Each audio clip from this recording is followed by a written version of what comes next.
হরে কৃষ্ণ।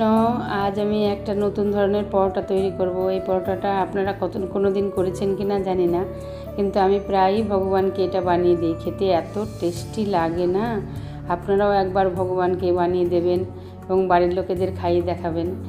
এই পরোটাটা বানালে না তরকারি লাগে না, এমনি নর্মাল রুটির মতন আটা মাখবেন, তারপরে ওর মধ্যে একটু চিনি দেবেন, দিয়ে একটু আমুল দুধ বুলিয়ে 4 ভাঁজ করে চৌকো করে ভেজে বাটার দিয়েও করতে পারেন, ঘি দিয়েও করতে পারেন। আমি তেল দিয়ে করেছি।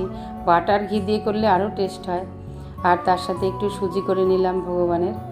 আজকে একটু সুজি করে নিয়ে, আর ঘরে দুধ ছিল না, তাই কি করলাম, ঘরে আমুল দিয়ে আমি এইভাবেই, ঘরে দুধ না থাকলে এইভাবেই আমি সুজি করি, আমুল গুলে দিই। ঠান্ডা জলেই আমুল দিতে হবে, তা নাহলে একটু চাকা চাকা দোলা দোলা হয়ে যাবে। এখন ভগবানের ঘরে চলে এসেছি, এসে ফল দিয়ে সুজি দিয়ে পরোটা দিয়ে ভোগ নিবেদন করেছি। হরে কৃষ্ণ, হরি বল।